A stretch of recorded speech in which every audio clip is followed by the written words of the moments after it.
Welcome to the Deep Dive. Today we're jumping into some really intense source material. It's a devotional, Rhapsody of Realities by Pastor Chris. And it's titled, Let the Gospel Be Your Passion. And it doesn't waste any time defining its terms. It gets right to it.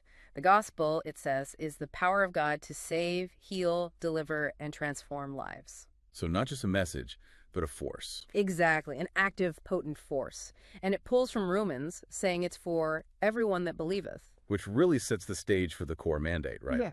This source is pushing this idea that the message has to be shared with a burning passion. And there's this undercurrent of urgency. It mentions the coming of the Lord is nearer than we've ever known. So, the clock is ticking. To make that feel real, the text holds up Paul the Apostle as the ultimate model. Right. He's the example of deep conviction and unwavering commitment.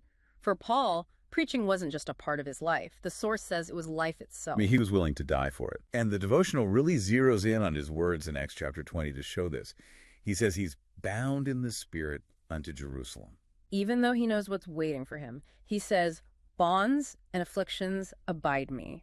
He is fully aware of the danger. Yet he still goes. It's that sense of duty over self-preservation. Yeah, and then you get that key quote. He says he did not count my life dear unto myself.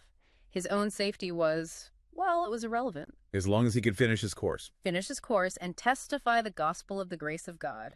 That was the only goal. And this leads to a pretty extraordinary claim. Paul declares himself pure from the blood of all men. What's the source implying with that?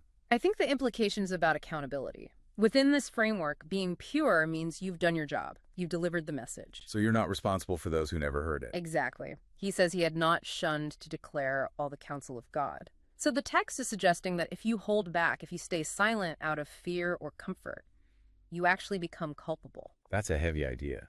And it clashes so much with, modern life. The source even acknowledges it. It says today, persecutions are many. Yeah, you'll be met with criticism, indifference, and severe threats. It's just easier to stay quiet. So what's the counter strategy it offers? It's very direct. It says you have to rise above that. It basically identifies two main enemies of this kind of passion. Okay. First is external fear, fear of rejection, even death. The text says, don't let that silence your voice. And the second? The second is internal, complacency. Don't let your own comfort make you complacent. The comfort zone is essentially framed as the death of the mission. Right. That's the real battle. And the source promises a pretty amazing outcome if you follow this path. It says that every single time the gospel is shared, divine power is released, a power that transforms the lives of your listeners. Even if they resist it at first. Yeah, that's the fascinating part. It claims even those who act defiantly will one day succumb to its power. The idea is that the effort is never wasted. The result might just be delayed. So, to synthesize all this, the devotional's goal seems to be making soul winning the absolute number one ambition to, as it says, populate heaven. And that effort, that daily struggle against comfort and fear, is directly connected to victory for eternity. The fight isn't really with the critics outside. It's with your own desire for an easy life. Exactly. So if the ultimate goal here is to have this message dominate your thoughts, your words, and your pursuits, then we have to end with a thought for you. The source is clear that fear and comfort are what silence your voice.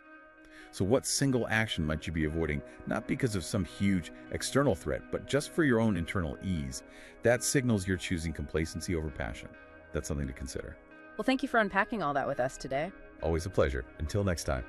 We trust you were blessed by this episode. To gain unlimited access to Rhapsody of Realities by Pastor Chris, please download the Rhapsody app using the link myapp.rhapsodyofrealities.org. God bless you.